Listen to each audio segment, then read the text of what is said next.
as much as I'm concerned about the older ages of this team, as time has gone on since that free agent flurry, it has made me really look forward to this season.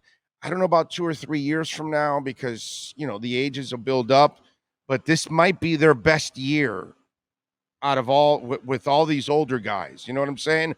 This might not be the best season ever Duncan has, or Bam has, or Yurtseven, or Struce, because these are younger players that can still build on their careers. But Kyle Lowry, Jimmy Butler, PJ Morris, all these guys, man, they're in their mid 30s, and you just don't. That's a clock that's ticking.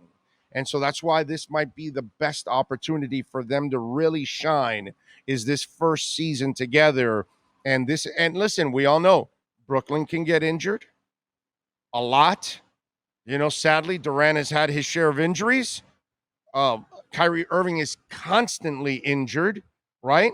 And even Harden broke down a little bit. And, Harden has played so many minutes, and he's handled the ball so much, and he's hogged the ball so much, that he's also put a lot of wear and tear on his body, going to the hole and driving on a consistent basis and all of that.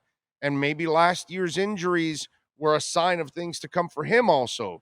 So I always put that team, while it's supremely talented with those three guys, I always put a big fat ass question mark on them, because they're not reliable physically.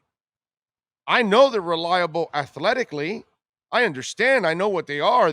These are three Hall of Fame like talents. You know what I'm saying? So I get what they can do. Their skill set is unquestioned, but their durability is incredibly questioned, right?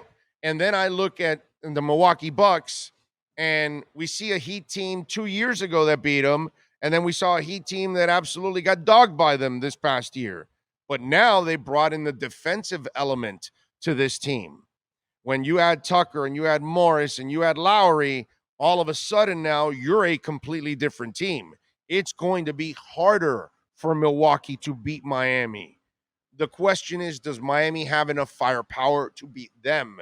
That's why when he talked about the Struce move, if the Struce is loose to go along with Duncan, and Lowry is going to set them up, and Butler will take pressure off of them, and Bam will do his thing, things can get interesting this first season.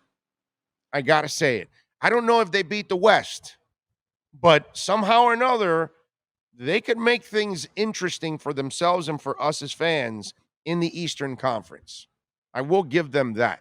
And so, to me, I have been able to look forward to that a little bit more than I normally have when it comes to the Miami Heat 2021-2022 season. And it's 82 games, too. That's going to be a hell of a run for them overall.